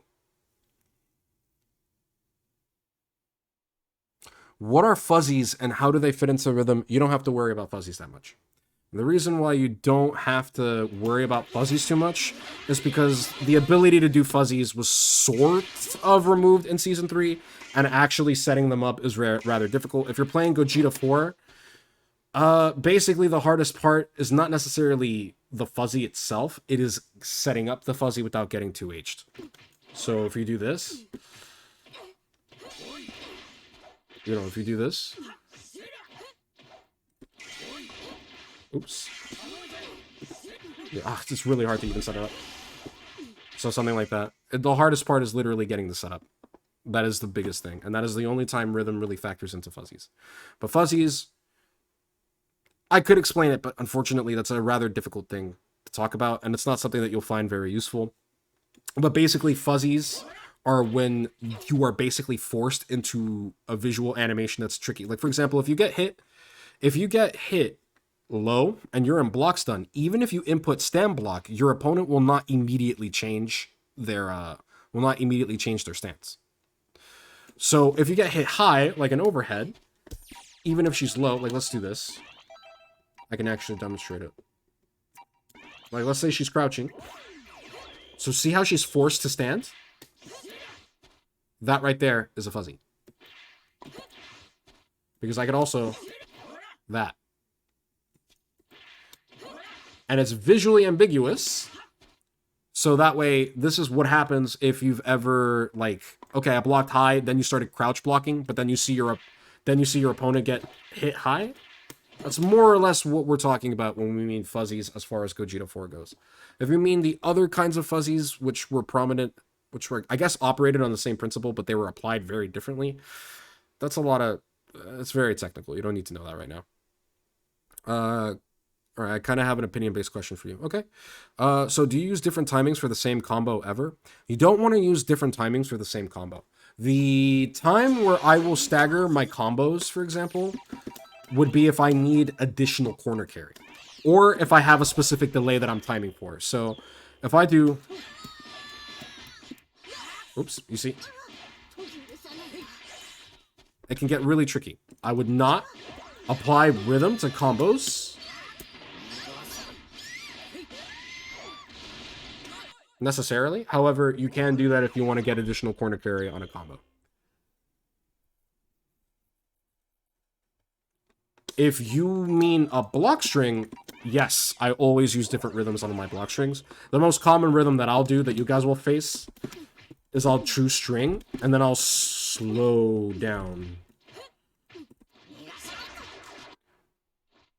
And sometimes I won't even mix, because when people feel the slowdown in rhythm, they start expecting a mix. And that's when that starts hitting. So that's essentially what I mean. Would it be a good way to practice staggers with a character like Zamasu or Videl? You can practice staggers with literally any character in the game, including Zamasu and Videl. Like, your tier list does not actually affect that. The only character that I would be there are only two characters that I would be careful staggering with, because they are very bad at it, and that would be Gogeta, Blue, and Broly. Now, even they can buy a certain amount of respect. However, frame advantage does come into play with resets, because they determine how fast you recover. And because they have an abnormal amount of recovery on their normals, their rhythm is usually forced. So that's not really something Gogetas are going to do. However, they will threaten you with 5L, 5L, 5L a lot. If you want to practice rhythm, however, one of the best characters you can practice for that, this guy, this guy, this guy. These three are really, really, really, really, really, really, really good with practicing your stagger pressure. Mostly because these three characters literally require you to stagger pressure. Like, they don't really have much else besides it. Fortunately for them, though, their stagger pressure is kind of busted, so that's good. Another character with a really good stagger pressure, Vegeta. Now, his buttons kind of suck, you know? No, I'm not gonna lie, but that's what happens. Oh man, from Brazil, thank you so much for watching us. Hey, Costigo, we have a Brazilian. Yay! Thank you so much for watching, Flunders. I really appreciate you supporting the content, man. I'll still make sure that you get into the Discord, and I hope you level up, and I hope you benefit as much from it as we have. Yes, Vegito has great stagger pressure. You can also do Jiren, although in my opinion, Jiren is alright. This is gonna offend some of you because I know a lot of you guys are really, really, really, really big on this character. But Jiren is baby's first stagger.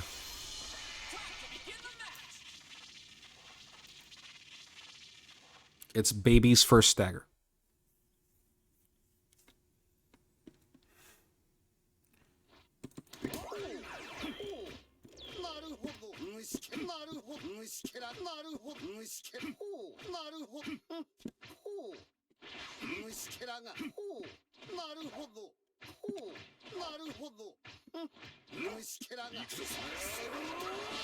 I see you guys use this way too much. And I understand that it's a god button, but you guys are so obvious with it. Oops, no.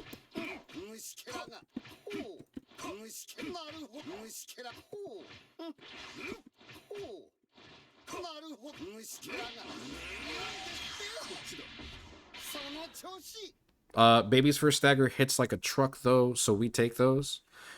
So what I mean by baby's first stagger is that if this is the only character that you stagger with, your staggers suck.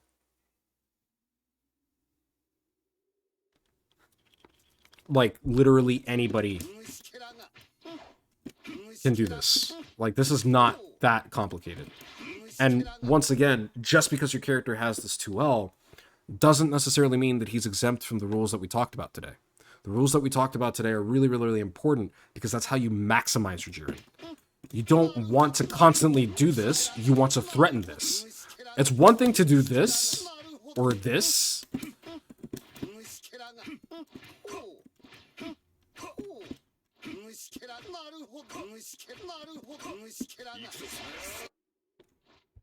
But honestly, Cooler was my first character I staggered with. You should be staggering with almost all of your characters, guys. Because then there's this guy, the Stagger God.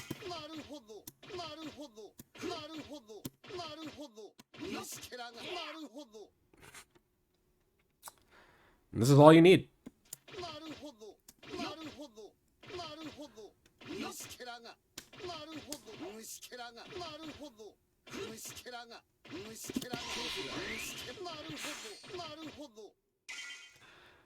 I love Vegeta.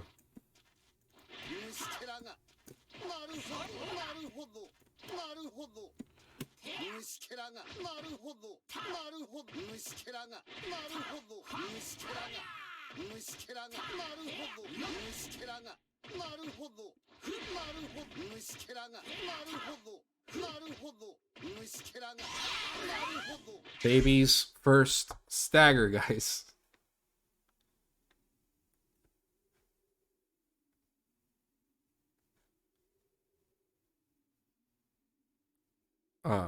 Who do you not want to stagger with? Wait, did you say almost all of my characters? I hate clashing against the Vegeta. That's because Vegeta always wins. The only characters you should not be staggering with, and even then you should still stagger with them, you should just be a lot more fucking careful, would be him.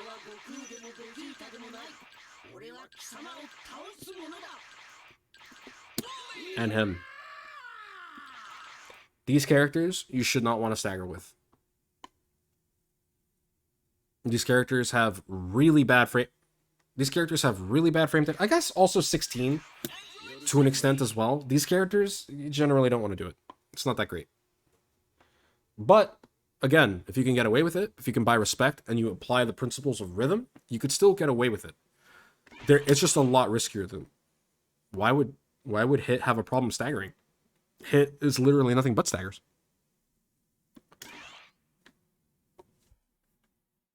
Like, why would you think Hit doesn't apply? Hit is arguably a stagger god.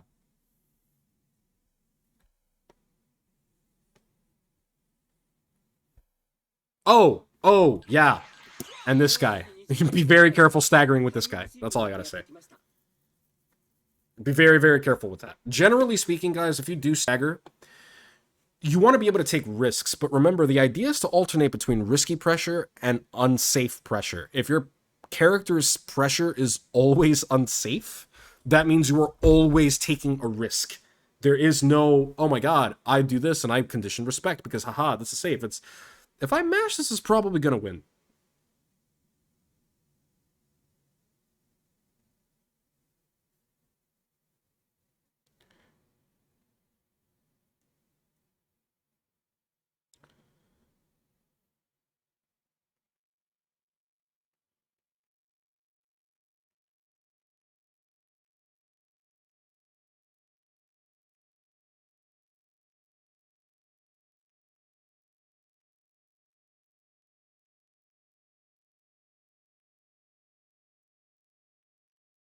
Okay. Because his 2L is weird, that was my first thought anyway. No, it's because his frame data is really, really bad. And the only way he can make his frame data safe is usually by flipping. And even though he can flip and he can bait reactions out of the opponent, which is the point of his unsafe frame data, it can be rather difficult with this character because, you know, you generally want to be very careful. I'm not saying you can never stagger with him. He does have a good stagger game plan. It's just really risky.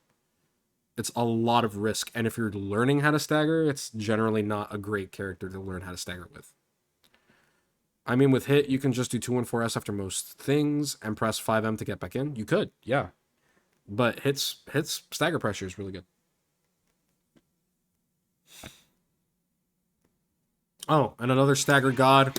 This guy. And this guy.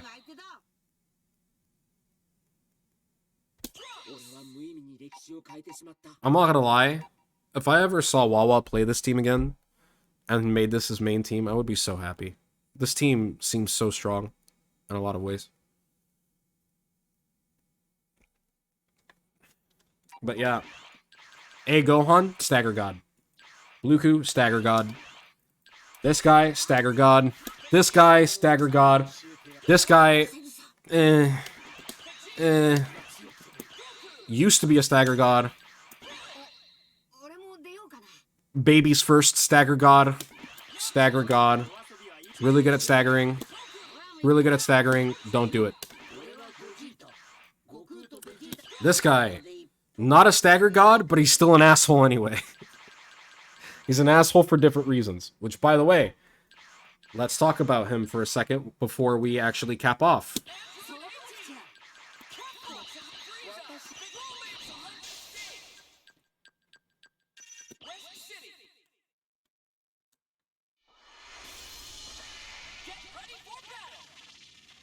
You might have heard, just jump the flips, bro. Just OS, bro. He's not that hard to block, bro. Like, you probably heard that a lot around this character, especially when he first came out. I don't think anybody in their right mind really agrees with that anymore, but the reason why this character is absolutely fucking bonkers is because this is a true string. Everything that I just did was a true string. I'm not kidding. I am not kidding.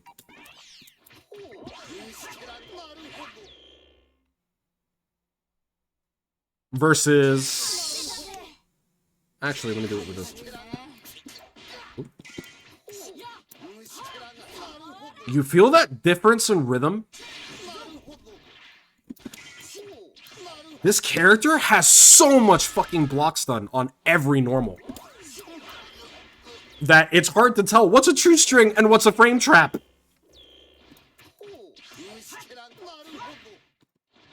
And if he slows that down even just a little bit,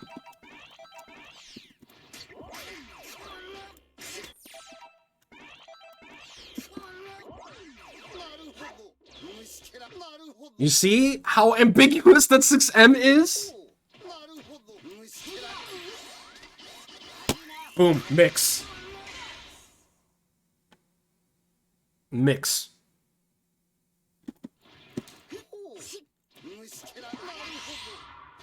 Nice.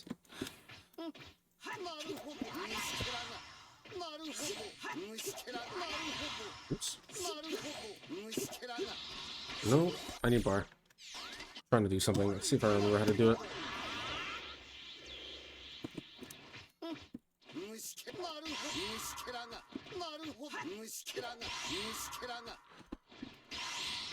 There you go.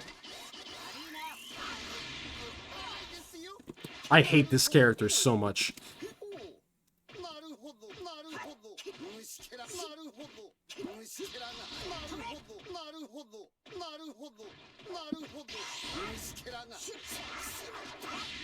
This character's pressure is so freaking built in and so stupid that you literally have to do like zero work with him. It's like, imagine if you have a character where pressing buttons at any speed does the homework naturally. That is this character. Nah, this character is horseshit. Please, get rid of him. How do I get good with 17 pressure without overusing Rekkas? Same way you do any other character. You look at what buttons are really, really good, and you look and try to find ways to make their strings ambiguous. So what you could do is you could apply the homework, Mulgara. What you can do is you could take 17 into the lab and then do your normal block string without using Rekka. So just do that, okay? Just do that. Okay. That would be a good block string. And then just practice the rhythm.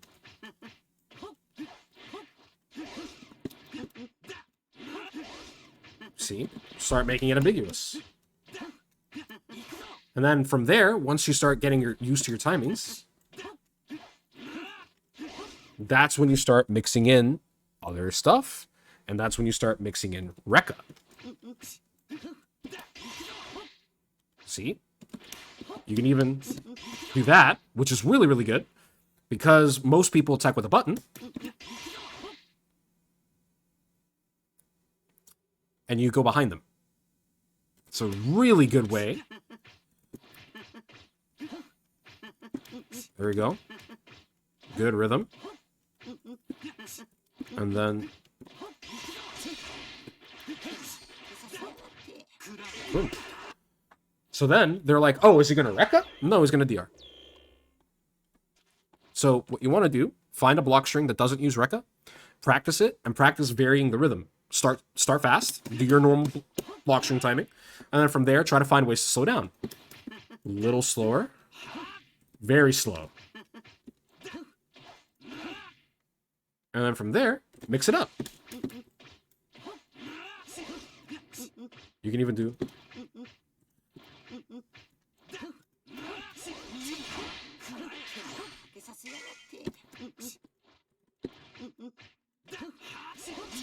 you know?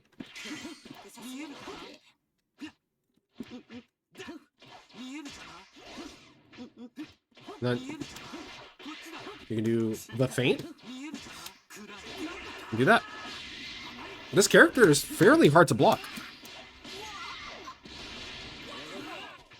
Like, you have to be really, really, really good at defense. Like, I don't think the way a lot of people pressure with him is necessarily that effective.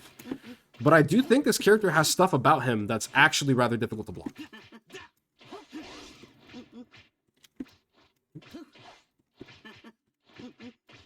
Like, doing that, really good. That's really cool. You know? And that's how you start mixing in Rekka pressure and normal pressure. And that's going to make your 17 really, really scary. Because if you are staggering a lot, they're going to want to disrespect you. And then you have, I believe it's that. That's the kind of stuff that's going to get people to mesh. Because then you go...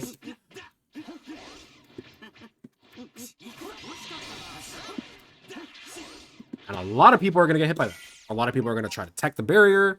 A lot of people are going to do this or that. A lot of people are going to try to like maneuver after it. And a lot of people are going to be afraid to press anything. So you have a lot of options.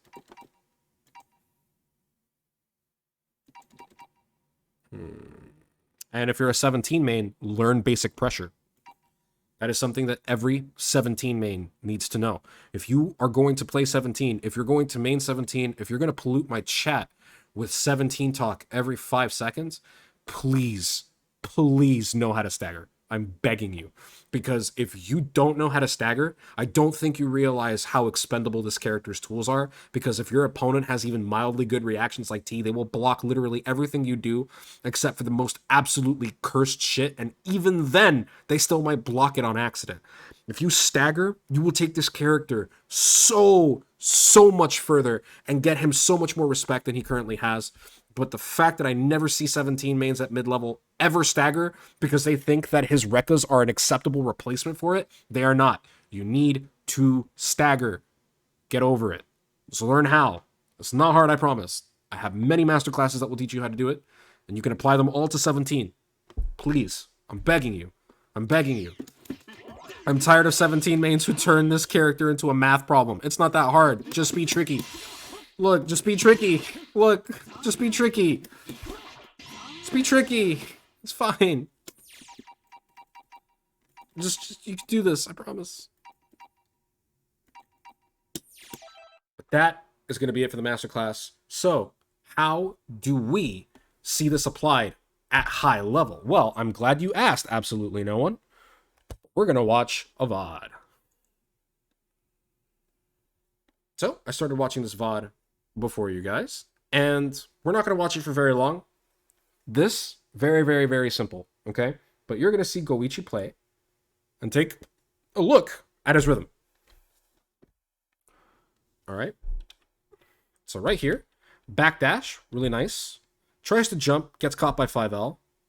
Yeah, blocks that. Cool. He takes his string, he takes his turn back. And now, chat, I want you to engage in an exercise with me, okay? This is something that you can do. This is extracurricular homework. Obviously, there's no way I'll be able to tell that you do this, but if you want to improve your rhythm, you can do this, okay? Watch. Okay? Now let's watch. Boom. Very fast rhythm. Hey! It's the mix-up we were talking about. Same side super dash. Really good. But let's take a look at that rhythm again. That's a true string.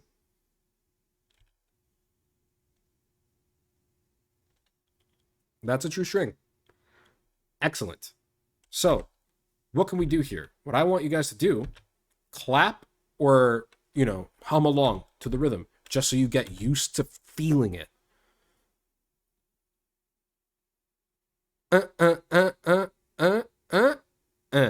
Cool. That's a good rhythm. Now here's something else you're going to see, which is quite surprising, okay? Now Vegeta gets his Oki. Now what does he do? Look at this rhythm change for what is essentially the same string. One more time. You feel that rhythm? So before it was like, Now it's, let's see.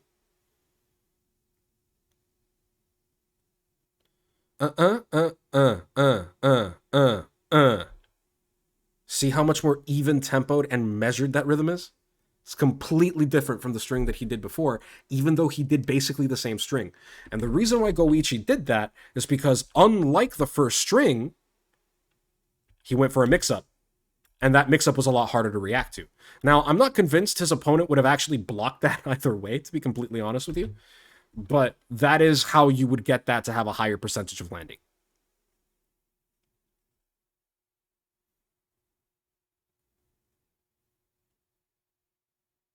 So let's watch this VOD together and see if we can find any other moments where Goichi forces his opponent to block and we could get a look at his rhythm.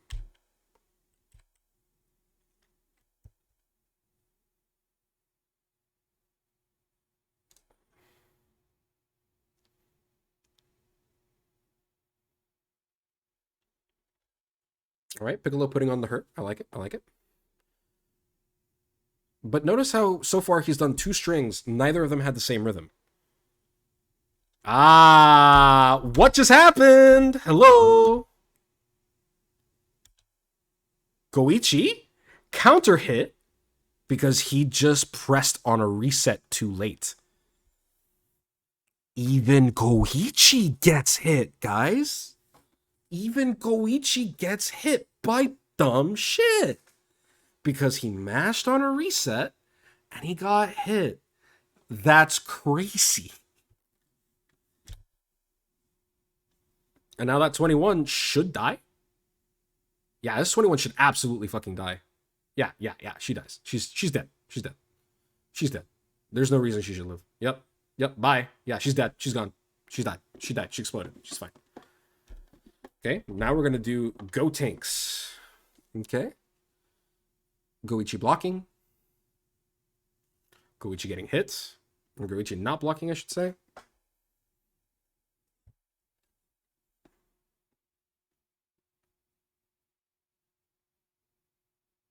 Good block. Or good tech, sorry. You see, once again, very, very slow string. It's a mix-up. And he got exactly what he wanted, by the way. His opponent pressed, but pressed too early.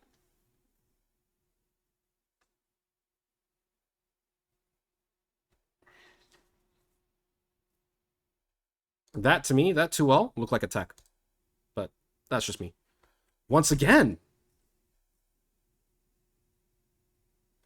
Boom, he gets hit by 5M. Why did he get hit by 5M here, guys? Well, it's because Goichi's rhythm is really ambiguous. He's expecting a mix-up, and instead of doing a mix-up, Goichi hit him with a frame trap.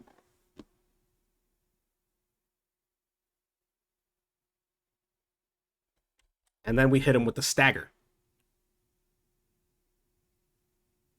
into mix-up. Goichi is constantly keeping his opponent guessing. His opponent doesn't actually have an accurate read on Goichi's pressure yet. So he's getting hit left, right, and center by everything Goichi does because he's not prepared for it. And he tries to do something else. This is how you call out, by the way, guard cancel. If you pressure like this, they are vulnerable to guard cancel. Or you would normally be vulnerable. Like, if you do a true string very fast, you are vulnerable to guard cancel. However, if you slow down your rhythm, you have enough time to react. That was cursed, by the way. We're not even going to talk about that. We're just going to move on. Yeah, we're just going to move on. That was cursed. I hate Broly, and I hate when I have to say, yeah, Broly didn't fucking deserve that. That was cursed. Okay, solo guard cancel worked.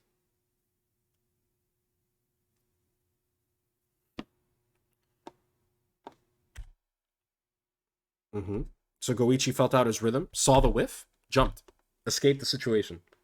Don't hold anything you don't have to hold. Second match.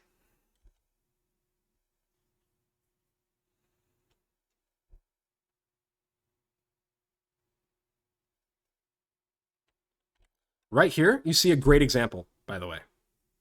Yo, what's good, Kang Kong? Right here, excellent example. 6M gets blocked. And instead of not doing 6M, he 6Ms again.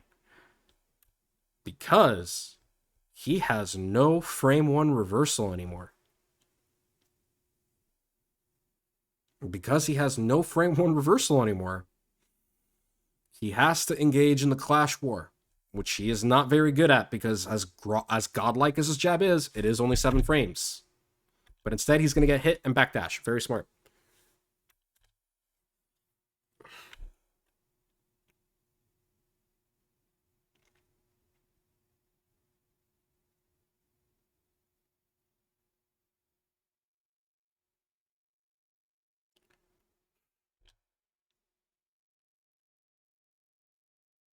What's your Discord, bro? I want to know some more about the game.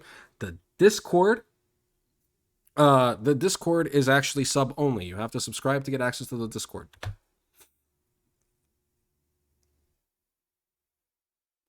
But I admire your drive to learn.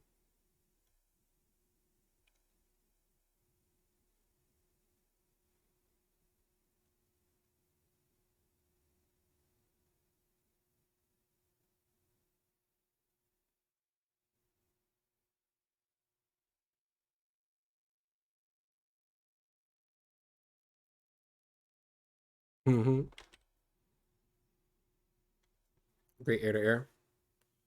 Ah, stagger pressure. Right there. That 5L was a reset. That was very, very ambiguous. Oh no, man. I mean, take your time. Take your time. I'll see you then. I'll see you then, man. But take your time. No worries. But this right here, it's really, really, really fucked up rhythm. Let's pay attention to that again. Reset. And then he abuses it with another dash reset to stagger. Long dash. Stagger. Stagger. Buys respect. Stagger. His opponent really ready for the defense. And notice how his opponent had actually numerous ways to get out of this. Gotenks doesn't have an assist. He can mash after these specials, but he doesn't want to risk getting hit by the frame trap because for some reason Gotenks can cancel his specials into another special, which is really fucking annoying. But whatever. Point is he could theoretically, like right now, Goichi's abusing the respect that Gotenks can do that, which is why he's blocking. But more importantly, this dude is letting Goichi get away with a lot of stagger pressure because he's already gotten hit because everything Goichi does is so sufficiently ambiguous that it is hard for his opponent to even figure out what's going on. Now, you may be really good at the game, and you may be watching this and be like, well, it's not that scary to me. Well, that's good. But here's the thing that you also need to understand. Goichi's not pressuring you. He's pressuring his opponent. And he's doing the right thing in pressuring his opponent, while he might do something completely different if he were to fight and pressure you.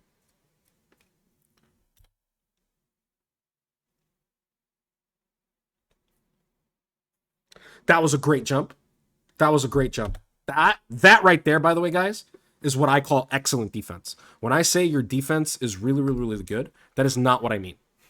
All right? I don't mean you can block everything. I don't think... Can a mod take care of that, please? If you're a mod in the chat.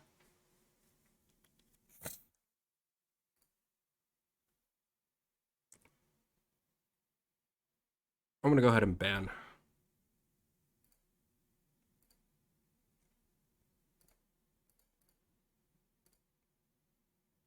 Thank you. But, yeah, that right there, really, really, really good defense because he paid attention to Goichi's rhythm and remained ready. Unfortunately, he dies for it. But that defense was excellent. And when I say somebody has good defense, that is because they were patient on block and paid attention for the precise moment to escape. Crash, if you're watching this, that right there is the model example of defense. That right there is the goal. Oof. Oof. Goichi.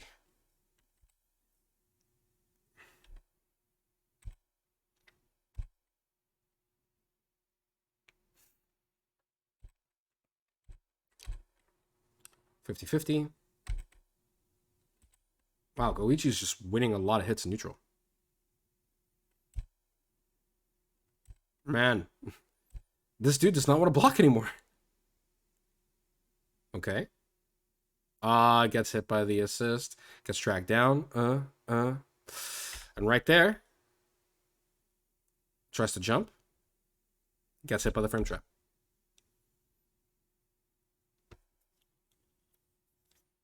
Right here, Goichi's pressure is very basic, but this is the foundation for high level pressure. This is the way Goichi pressures.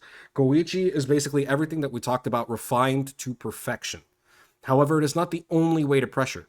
Go find your favorite players. Go watch Kasuga. Go watch Yasha. Go watch Wawa and see what they do on block. And that will start telling you the basis of high level pressure. That'll start helping you.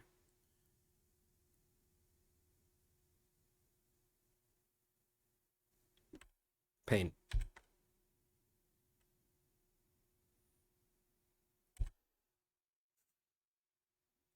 Woo! Baited the reversal. What happened here? Oh, I think he tried to counter super. Did he try to counter super? Yeah, he counter supered.